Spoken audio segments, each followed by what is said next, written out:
Hello friends, कैसे हो आप सभी। आप सभी स्वस्थ मस्त ज़बरदस्त होंगे।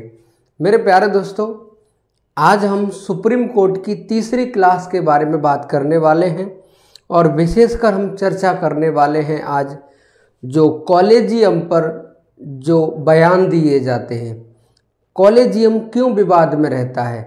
कॉलेजियम एक ऐसी प्रक्रिया है जो सुप्रीम कोर्ट की जो न्यायाधीश होते हैं, जो हाई कोर्ट में न्यायाधीश होते हैं, उनकी नियुक्ति कॉलेजियम की सिफारिश पर राष्ट्रपति करते हैं।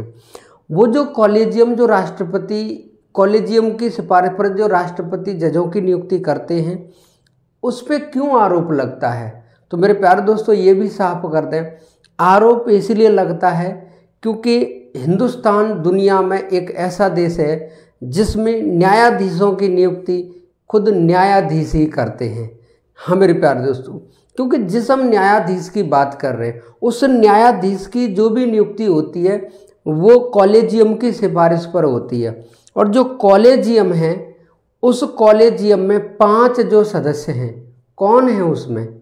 एक सुप्रीम कोर्ट के खुद मुख्य न्यायाधीश और 4 वरिष्ठतम सुप्रीम कोर्ट के न्यायाधीश। तो जो पांचों के पांचों जज हैं, जिस न्यायाधीश बनने का नाम राष्ट्रपति को देते हैं और राष्ट्रपति उन्हें शपथ दिला देते हैं। इसका तोड़ निकालने के लिए मेरे प्यारे दोस्तों एक नई प्रोसेस आई, उसी के बारे में आज हम चर्चा करने वाले हैं। और उसी के साथ साथ हम इनकी आज शपथ के बारे में, राष्ट्रपति जो वारंट जारी करता है उसके बारे में, ये किसकी शपथ लेते हैं, इनके वेतन भत्तों के बारे में मेरे प्यारे दोस्तों आज हम बात करने वाले हैं। हम बात करने वाले हैं जो एक कॉलेजियम पर जो विवाद चल रहा है उसका निपटारा करने के लिए क्या एक तरकीब निकाली गई है। मेरे प्यारे दोस्तों, हम जिसके बारे में बात कर रहे हैं वो है MOP। ये जो MOP है, इसे हम मेमोरेंडम ऑफ प्रोसीजर कहते हैं। ये कोई संगठन नहीं है, ये कोई कमेटी नहीं है, ये कोई ऐसा कोई समूह नहीं है कि इसमें कुछ सदस्य होंगे। ये एक प्रक्रिया है जो कॉलेजियम में थोड़ा सा सुधार करती है। मेमोरेंडम ऑफ प्रोसीजर क्या है, इसके अनुसार क्या होता है, आज हम इसके बारे में बात करने वाले हैं।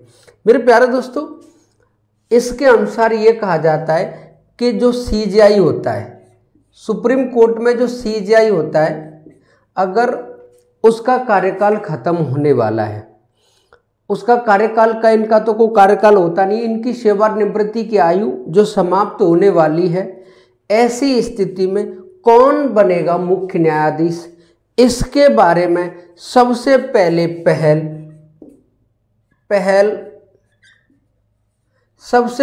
पहल विधि मंत्रालय करता है। विधि मंत्रालय यानी क्या कहने का मतलब है मेरा, यानी मैं MOP के बारे में बताने वाला हूँ, मेमोरेंडम ऑफ प्रोसीजर। ये क्या है? पहले ये था कि कॉलेजियम जिसका नाम देते उसको हम क्या बना देते, राष्ट्रपति उसको न्यायाधीश बना देता। लेकिन हम इसके बारे में समझाने वाले हैं। मान लो CJI है, CJI का समय पूरा हो रहा है, अब नया कोई व्यक्ति CJI बनेगा, सुप्रीम कोर्ट में मुख्य न्यायाधीश बनेगा। तो ये इनका जो समय पूरा होने वाला है, अब सबसे पहले पहल कौन करेगा? विधि मंत्रालय। विधि मंत्रालय सबसे पहले CJI से जानकारी लेगा कि अब आपके बाद कौन व्यक्ति मुख्य न्यायाधीश बनेगा। यानी CJI से खुद पूछता है कि कौन व्यक्ति अब मुख्य न्यायाधीश बनेगा। ये CJI विधि मंत्रालय को नाम देता है कि ये व्यक्ति, ये फलाना ये न्यायाधीश है, ये मुख्य न्यायाधीश बनेगा। ऐसे में क्या होता है कि ये विधि मंत्रालय जो CJI के द्वारा नाम दिया जाता है, उसे विधि मंत्रालय उस फाइल को देता है प्रधानमंत्री को, और ये प्रधानमंत्री उस फाइल को दे देते हैं राष्ट्रपति को, और राष्ट्रपति उसकी नियुक्ति कर देते हैं। ये प्रोसेस ही क्या कहलाती है? MOP। पहले केवल क्या था कि जो कॉलेजियम था कॉलेजियम में जो 5 सदस्य होते थे वो एक व्यक्ति का नाम देते थे राष्ट्रपति को और राष्ट्रपति उसे शपथ दिला देते। पहले ये होता था, लेकिन एमओपी के जरिए अब क्या किया गया है कि यदि मान लो सीजीआई का समय पूरा होने वाला है, अब कौन बनेगा सीजीआई, इससे सबसे पहले जो पहल करता है वो विधि मंत्रालय करता है और विधि मंत्रालय उस सीजीआई से पूछता है कि अब कौन बनेगा मुख्य न्यायाधीश। तो वो सीजीआई उस नाम को विधि मंत्रालय को देता है कि ये व्यक्ति होंगे। जैसे अभी कुछ समय पहले डीवाई चंद्रचूड़ का समय पूरा हुआ और उनके स्थान पर, उनकी जगह पर संजीव खन्ना मुख्य न्यायाधीश बने। तो उस वजह से मान लो कि विधि मंत्रालय ने डीवाई चंद्रचूड़ से पूछा कौन बनेगा मुख्य न्यायाधीश। इस कंडीशन में डीवाई चंद्रचूड़ ने जिसका नाम दिया वो है संजीव खन्ना। संजीव खन्ना जी का नाम जो फाइल दी गई थी, उस फाइल में जो नाम था उसको विधि मंत्रालय ने प्रधानमंत्री को दे दिया। प्रधानमंत्री ने उस पर विचार विमर्श किया और उस फाइल को प्रधानमंत्री ने राष्ट्रपति को दे दिया और राष्ट्रपति ने उन्हें शपथ दिला दी। ये ही एमओपी कहलाती है। वहीं अगर हम बात करें न्यायाधीश से संबंधित, ये तो है सीजीआई की। अगर वहीं हम आपसे कभी भी पूछ ले कि मुख्य न्यायाधीश कौन बनेगा, इसकी सबसे पहले पहल कौन करता है, विधि मंत्रालय। वहीं अगर हम बात करें न्यायाधीश की, ये तो हमने मुख्य न्यायाधीश की बात करी, वहीं अगर हम बात करें न्यायाधीश की, न्यायाधीश के बारे में कि कौन बनेगा न्यायाधीश। न्यायाधीश जो पहले बनता था एक कॉलेजियम था, कॉलेजियम नाम राष्ट्रपति को देता और राष्ट्रपति उसे शपथ दिला देते। ये प्रोसेस थी पहले। लेकिन मेरे प्यारे दोस्तों, अगर कौन बनेगा न्यायाधीश, इसकी जानकारी सबसे पहले सीजीआई किसको देते, विधि मंत्रालय को। विधि मंत्रालय, इसमें यह सुधार हुआ है एमओपी के जरिए। यानी कौन बनेगा न्यायाधीश, इसकी जानकारी सीजीआई सबसे पहले किसको देते हैं, विधि मंत्रालय को। और विधि मंत्रालय जिस व्यक्ति का जो भी नाम है, विधि मंत्रालय उस व्यक्ति का नाम किसको देता है, प्रधानमंत्री को। प्रधानमंत्री उस व्यक्ति के नाम को किसको देता है, राष्ट्रपति को। और राष्ट्रपति क्या करते हैं, उन्हें नियुक्त कर देते हैं। ये प्रोसेस है। लेकिन मेरे प्यारे दोस्तों, आपको यहाँ पर कॉलेजियम नहीं दिखाई दिया। हकीकत बताएं, मुख्य न्यायाधीश के संबंध में कोई कॉलेजियम नहीं है, लेकिन न्यायाधीश के संबंध में कॉलेजियम की व्यवस्था है। ये जो सीजीआई ने जिस व्यक्ति का नाम विधि मंत्रालय में दिया है, वो सीजीआई क्या है, जो कॉलेजियम के बारे में हमने जो जानकारी की है, ये कॉलेजियम में जो अध्यक्ष होता है, अध्यक्ष होते हैं वो होते हैं सीजीआई। तो पहली बात तो जो नाम दे रहे हैं उधर इस कॉलेजियम के अध्यक्ष हैं। इसमें 4 अन्य सदस्य और हैं, वो हैं सुप्रीम कोर्ट में वरिष्ठतम न्यायाधीश। इस तरीके से 4 ये सदस्य और एक सीजीआई, ये मिलकर के नाम यहाँ पर किसको देंगे, विधि मंत्रालय को। और विधि मंत्रालय नाम प्रधानमंत्री को और प्रधानमंत्री नाम राष्ट्रपति को देते हैं और राष्ट्रपति उसकी नियुक्ति कर देते हैं। अब आपके दिमाग में ये आ रहा होगा, क्या राष्ट्रपति उसको एक बार वापस कर सकते हैं क्या? हाँ मेरे प्यारे दोस्तों, अगर राष्ट्रपति जी को कोई आपत्ति है, राष्ट्रपति जी क्या करेंगे, उस नाम को वापस भेजेंगे। जिस तरीके से नाम आया है उसी तरीके से उसको वापस भेजेंगे। और यदि ये लोग वापस उसी को नाम को ही वापस भेज देते हैं तो फिर तिबारा उसको लौटाया नहीं जाएगा, फिर राष्ट्रपति उसको शपथ दिलाएंगे। लेकिन आप याद रखना, भले ही जो भी प्रोसेस है, यहाँ पर मंत्री परिषद शब्द का उल्लेख नहीं है, याद रखना। यानी मंत्री परिषद शब्द का उल्लेख यहाँ पे नहीं है कि राष्ट्रपति मंत्री परिषद से सलाह लेंगे, ऐसी कोई जानकारी नहीं है। ये ही कहलाती है एमओपी, मेमोरेंडम ऑफ प्रोसीजर। मेरे प्यारे दोस्तों, मैं आशा करता हूँ आपकी समझ में ये आया होगा। आगे हम बात करें इस आर्टिकल 124 के अनुसार ही आगे क्या इसमें दे रखा है। जब राष्ट्रपति के पास नाम जाते हैं तो राष्ट्रपति इनको नियुक्त करते हैं। जब नियुक्त करेंगे राष्ट्रपति इनको, तो राष्ट्रपति जज के लिए न्यायाधीश की नियुक्ति के संबंध में राष्ट्रपति क्या जारी करते हैं, वारंट जारी करते हैं। और यही लिखा है यहाँ पर कि राष्ट्रपति सभी न्यायाधीशों को, सुप्रीम कोर्ट के सभी न्यायाधीशों को नियुक्त करेंगे, वारंट जारी करेंगे और उनको शपथ भी दिलाएंगे। और ये लिखा है संविधान में कि राष्ट्रपति या राष्ट्रपति के द्वारा अधिकृत कोई भी सदस्य, कोई भी व्यक्ति उन न्यायाधीशों को शपथ दिला सकता है। ये सुप्रीम कोर्ट में लिखा है। दोबारा समझो, आर्टिकल 124 में लिखा है राष्ट्रपति सुप्रीम कोर्ट के न्यायाधीशों को नियुक्त करेंगे और उनको शपथ भी दिलाएंगे। वो शपथ दिलाएंगे या उनके द्वारा नियुक्त कोई भी सदस्य उनको शपथ दिला सकता है। ये संविधान में लिखा हुआ है।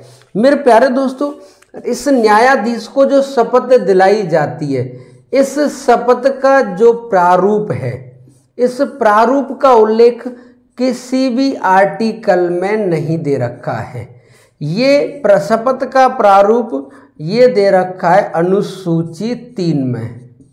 यानी न्यायाधीश किस अनुसूची के अनुसार शपथ लेते हैं, अनुसूची 3 के अनुसार शपथ ली जाती है। और अनुसूची 3 में जो शपथ ली जाती है वह है संविधान के प्रति निष्ठा, संविधान के प्रति निष्ठा।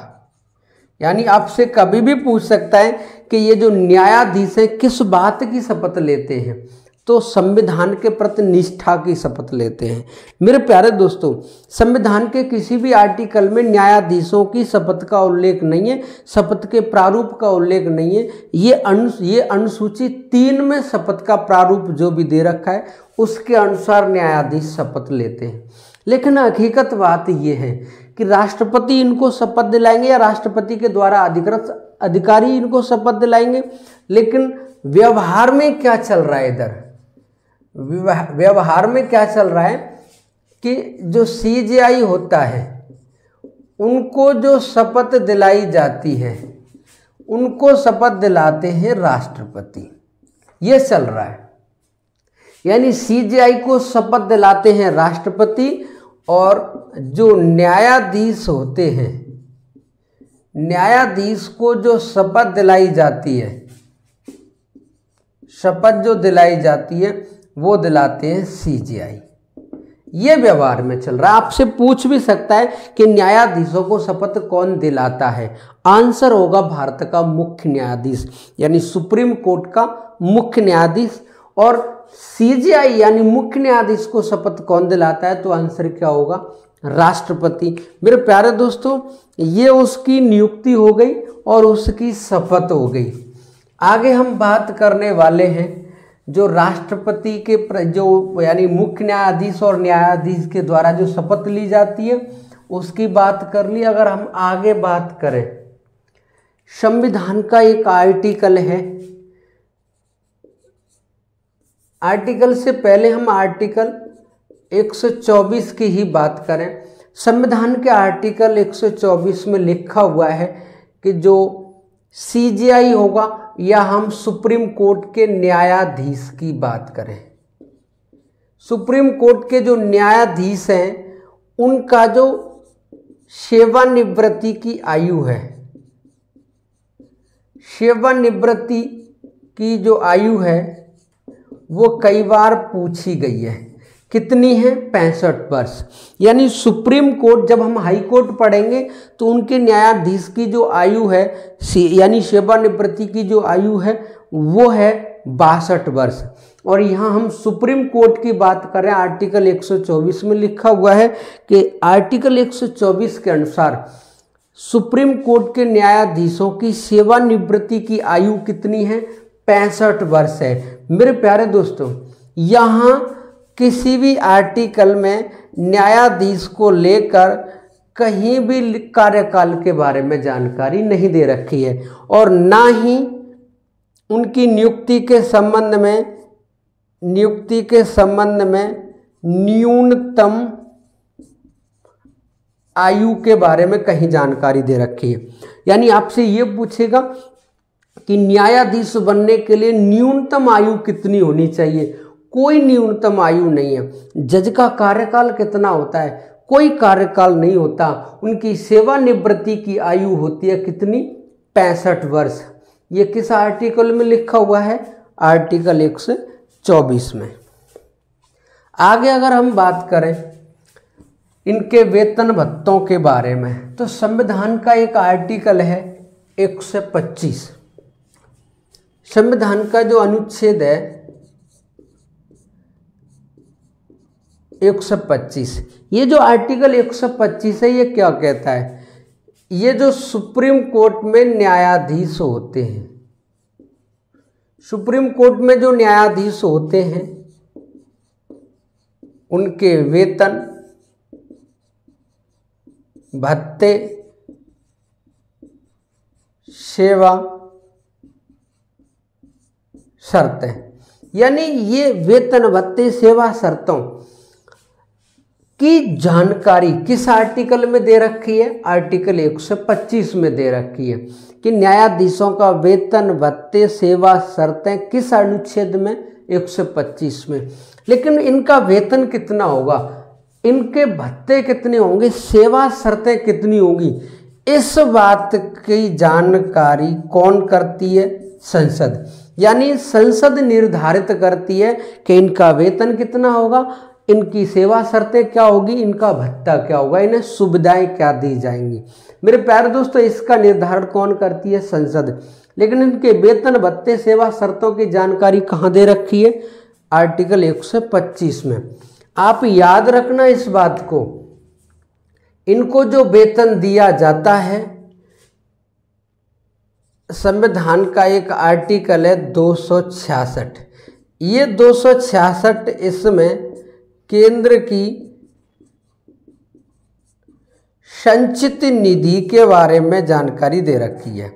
और ये जो संचित निधि है, इस पर जो अधिकार है वो है संसद का। यानी केंद्र की संचित निधि पर संसद का अधिकार है और राज्य की संचित निधि पर राज्य विधानमंडल का अधिकार है और आकस्मिक निधि पर राष्ट्रपति का अधिकार है। मेरे प्यारे दोस्तों, जिसके बारे में हम जानकारी करने वाले हैं कि न्यायाधीश को वेतन कहाँ से मिलता है, तो न्यायाधीश को जो वेतन मिलता है वो केंद्र की संचित निधि से मिलता है। केंद्र की संचित निधि से न्यायाधीश को वेतन मिलता है, लेकिन संचित निधि का उल्लेख कहाँ दे रखा है? केंद्र की का आर्टिकल 266 में।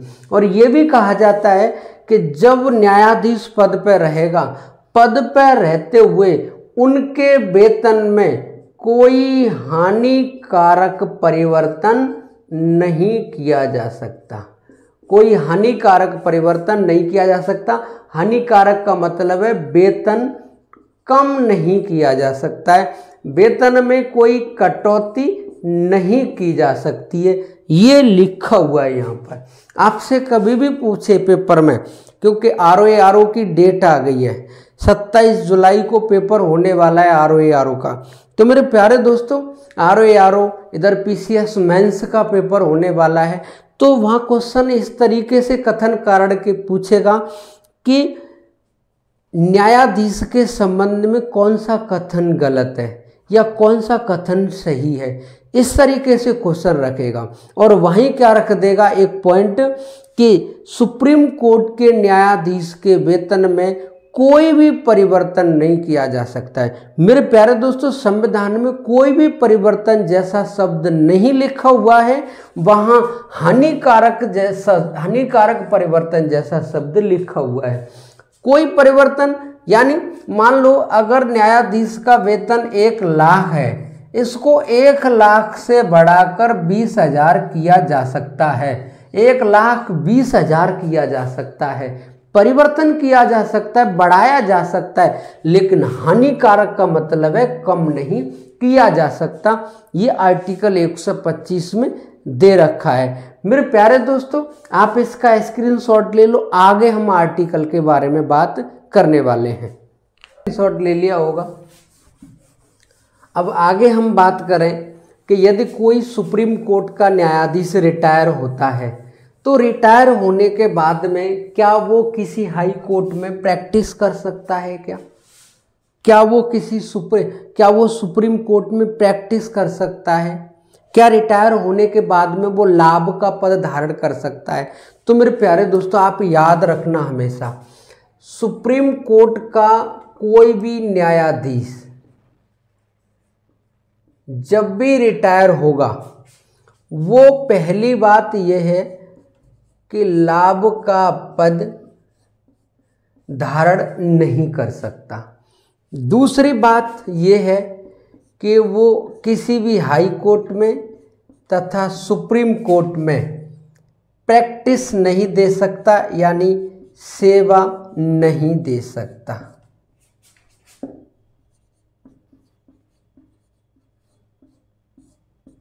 ये यहाँ साफ साफ लिखा हुआ है। मेरे प्यारे दोस्तों, सुप्रीम कोर्ट से रिटायर कोई भी न्यायाधीश लाभ का पद धारण नहीं कर सकता है और ना ही किसी हाई कोर्ट में और सुप्रीम कोर्ट में वो सेवाएं दे सकता है, ना ही प्रैक्टिस कर सकता है। मेरे प्यारे दोस्तों, ये जानकारी आज संविधान में दे रखी है। ऐसे क्वेश्चन फंसा देते हैं कभी कभी, क्योंकि जब ये क्वेश्चन आते हैं, आप याद रखना, आप पेपर देने जाओ किसी का भी, जब तक किसी का कॉन्सेप्ट क्लियर नहीं होगा किसी भी टॉपिक का, आपको ये ही डर लगा रहेगा पता नहीं कैसे कैसे क्वेश्चन आएंगे। मेरे प्यारे दोस्तों, जब तक कॉन्सेप्ट क्लियर नहीं होगा तब तक उस पेपर को करने में वाकई में मज़ा नहीं आता। आप कॉन्सेप्ट क्लियर कीजिए, पहले कोई भी टॉपिक पढ़ रहे हो आप उसको बारीकी से पढ़िए, ताकि एग्जामिनर है जो पेपर सेटर है, पेपर कैसा भी बनाए आप उसको कर सको। क्योंकि जब तक कॉन्सेप्ट क्लियर नहीं होगा हम पेपर केवल तुक्का मार सकते हैं और तुक्का बहुत कम पास जाता है। मेरे प्यारे दोस्तों, सुप्रीम कोर्ट के संबंध में यदि हम आगे बात करें तो सुप्रीम कोर्ट में आर्टिकल जो अगला है 126, उसमें बाकायदा कार्यवाहक मुख्य न्यायाधीश के बारे में जानकारी दी गई है। यानी कार्यवाहक मुख्य न्यायाधीश, संविधान का जो अनुच्छेद है 126, इसमें कार्यवाहक मुख्य न्यायाधीश की जानकारी दी गई है। यानी कार्यवाहक मुख्य न्यायाधीश कौन? क्योंकि कार्यवाहक राष्ट्रपति बनता है, कार्यवाहक प्रधानमंत्री बनता है, तो कार्यवाहक मुख्य न्यायाधीश क्यों नहीं बन सकता? मेरे प्यारे दोस्तों, पहली बार जब पंडित जवाहरलाल नेहरू का निधन हुआ था तो उनके स्थान पर जैसे ही उनका निधन हुआ, कार्यवाहक प्रधानमंत्री बनाया गया गुलजारी लाल नंदा को। वहीं अगर हम बात करें, जब जाकिर हुसैन का निधन हुआ था 1969 में, तो उस समय राष्ट्रपति जो जाकिर हुसैन का निधन हुआ था, तो उस समय जो वीवी गिरी थे उनको कार्यवाहक राष्ट्रपति बनाया गया। तो मेरे प्यारे दोस्तों, जब कार्यवाहक राष्ट्रपति बन सकते हैं, कार्यवाहक प्रधानमंत्री बन सकते हैं, तो कार्यवाहक मुख्य न्यायाधीश क्यों नहीं बन सकते? कार्यवाहक मुख्य न्यायाधीश की जानकारी किस आर्टिकल में दे रखी है? 126 में दे रखी है। मेरे प्यारे दोस्तों, कौन बनेगा कार्यवाहक मुख्य न्यायाधीश? तो इसकी जानकारी के अगर हम बारे में बात करें कि कौन बनेगा मुख्य न्यायाधीश, इसमें यह कहा गया है कि अगर सीजेआई का पद खाली है, सीजेआई का पद खाली है, तो ऐसी स्थिति में ये राष्ट्रपति को पावर दी गई है, ये राष्ट्रपति को पावर दी गई है कि वो किसी भी न्यायाधीश को कार्यवाहक मुख्य न्यायाधीश बना सकते हैं। किसी भी व्यक्ति को कार्यवाहक मुख्य न्यायाधीश बना सकते, ये पावर किसको दी गई है? राष्ट्रपति को। क्योंकि मेरे प्यारे दोस्तों, ये कंडीशन 1969 में ही बनी थी। 1969 में ये एक ड्रामा देखने को मिला, क्योंकि इस समय जो डॉक्टर जाकिर हुसैन थे, इनका निधन हो गया। जैसे इनका निधन हुआ, इनके निधन के बाद में जो वाइस प्रेसिडेंट थे वीवी गिरी, ये जो वीवी गिरी हैं उपराष्ट्रपति थे, इनको कार्यवाहक राष्ट्रपति बना दिया जाकिर हुसैन की जगह पे। जैसे ये कार्यवाहक राष्ट्रपति बने, इन्होंने इस कार्यवाहक राष्ट्रपति पद से इस्तीफा दे दिया। उधर राष्ट्रपति पहले से ही पद खाली है, अब ये वीवी गिरी ने इस्तीफा दे दिया, अब कौन संभालेगा। तो ऐसी स्थिति में 1969 में पहली बार मोहम्मद हिदायतुल्लाह ने कार्यवाहक राष्ट्रपति के रूप में कार्य किया था। जब कार्यवाहक राष्ट्रपति मोहम्मद हिदायतुल्लाह बने थे, तो फिर इधर मुख्य न्यायाधीश का पद खाली हो गया। तो इस स्थिति में कुछ समय के लिए किसी भी न्यायाधीश को राष्ट्रपति कार्यवाहक मुख्य न्यायाधीश नियुक्त कर सकते हैं। ऐसी कंडीशन में वो किसी भी न्यायाधीश दे रखा है, लेकिन यहाँ पे वरिष्ठतम न्यायाधीश को ही मुख्य न्यायाधीश बनाया गया था। तो मेरे प्यारे दोस्तों, आपसे कभी भी पूछ सकता है कि कार्यवाहक मुख्य न्यायाधीश का उल्लेख किस आर्टिकल में दे रखा है? अनुच्छेद 126 में। वहीं हम आगे बात करें आर्टिकल 127 की। ये जो अनुच्छेद 127 है, इसमें लिखा हुआ है तदर्थ न्यायाधीश के बारे में। यानी किसके बारे में लिख रखा है? तदर्थ न्यायाधीश। तदर्थ न्यायाधीश का मतलब होता है एडॉक जज। एडॉक जज उसे कहा जाता है जो काम चलाऊ होता है। तदर्थ हम काम चलाऊ को बोल सकते हैं कुछ समय के लिए। मेरे प्यारे दोस्तों, हम काम चलाऊ न्यायाधीश कब बनाते हैं, कब आवश्यकता होती है? तो याद रखना, सुप्रीम कोर्ट का जो गढ़पूर्ति है, गढ़पूर्ति जो कोरम है, कम है। गढ़पूर्ति कोरम पूरा नहीं है, कम है, या मान लो केसों की संख्या में वृद्धि हो गई है और हमें न्यायाधीशों की आवश्यकता है। तो ऐसी स्थिति में जो सुप्रीम कोर्ट का सीजीआई है, वो राष्ट्रपति से परामर्श करेगा और परामर्श करके हाई कोर्ट में ऐसे व्यक्ति को जो सुप्रीम कोर्ट में न्यायाधीश बन सकता है, न्यायाधीश बनने की योग्यता रखता है, हाई कोर्ट के ऐसे व्यक्ति को जो सुप्रीम कोर्ट में न्यायाधीश बनने की योग्यता रखता है, सीजीआई राष्ट्रपति से परामर्श करके उस व्यक्ति को सुप्रीम कोर्ट में तदर्थ न्यायाधीश नियुक्त कर सकता है। दोबारा समझो, तदर्थ न्यायाधीश क्या होता है? काम चलाऊ न्यायाधीश। सुप्रीम कोर्ट में जजों की संख्या कम है, कोरम कम है, तो ऐसी स्थिति में सुप्रीम कोर्ट का मुख्य न्यायाधीश राष्ट्रपति से विचार विमर्श करके हाई कोर्ट के ऐसे व्यक्ति जो सुप्रीम कोर्ट में न्यायाधीश बनने की योग्यता रखते हैं, उसको सुप्रीम कोर्ट में तदर्थ न्यायाधीश नियुक्त करता है। अब आप पूछ रहे होंगे कब तक नियुक्त करता है? तो मेरे प्यारे दोस्तों, ये जब तक नियुक्त रखता है जब तक उसका कोरम पूरा नहीं हो जाता। यहाँ कार्यकाल की कोई जानकारी नहीं दी गई है। अगर हम वहीं आगे बात करें संविधान के आर्टिकल 128 के बारे में, संविधान का जो आर्टिकल 128 है उसमें क्या जानकारी दी गई है? संविधान का जो आर्टिकल 128 है, ये साफ साफ एक बात कहता है कि सेवानिवृत्त न्यायाधीश, सेवानिवृत्त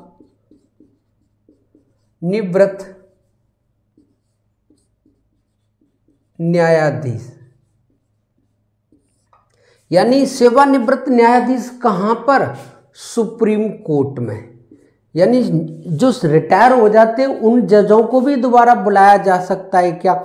हाँ मेरे प्यारे दोस्तों, जो रिटायर हो जाते हैं, सेवानिवृत्त हो जाते हैं, उनको भी बुलाया जा सकता है। कब बुलाया जाता है? जब कोरम पूरा नहीं है या गढ़पूर्ति पूरी नहीं है। तो ऐसी स्थिति में CJI राष्ट्रपति से परामर्श लेकर ऐसे व्यक्ति जो रिटायर हो गए हैं सुप्रीम कोर्ट से, उनको दोबारा सुप्रीम कोर्ट में न्यायाधीश बनाया जा सकता है। इस बात की जानकारी किस आर्टिकल में दे रखी है? आर्टिकल 128 में। मेरे प्यारे दोस्तों, आज हमने आर्टिकल 125, 126, 127, 128 राष्ट्रपति की नियुक्ति के साथ साथ हमने कॉलेजियम के बारे में बात की, एनजैक के बारे में बात की, जैक के बारे में बात की, एमओपी के बारे में बात की। उसके बाद में मेरे प्यारे दोस्तों हमने तदर्थ न्यायाधीश, सेवानिवृत्त न्यायाधीश, और उसके बाद में मेरे प्यारे दोस्तों हमने जो बात की है कि कार्यवाहक मुख्य न्यायाधीश कैसे बनता है, कौन बना सकता है। तो मेरे प्यारे दोस्तों कल हम बात करने वाले हैं कि न्यायाधीश को कैसे हटाया जाता है, हटाने की प्रक्रिया कौन सी है, क्या है, उस प्रक्रिया के बारे में हमें जानकारी देनी है। बने रहिए इस YouTube चैनल पे। अगर क्लास अच्छी लगी है तो अपने दोस्तों में शेयर करें, वीडियो को लाइक करें और चैनल को सब्सक्राइब करें। जय हिंद, जय भारत मेरे प्यारे दोस्तों।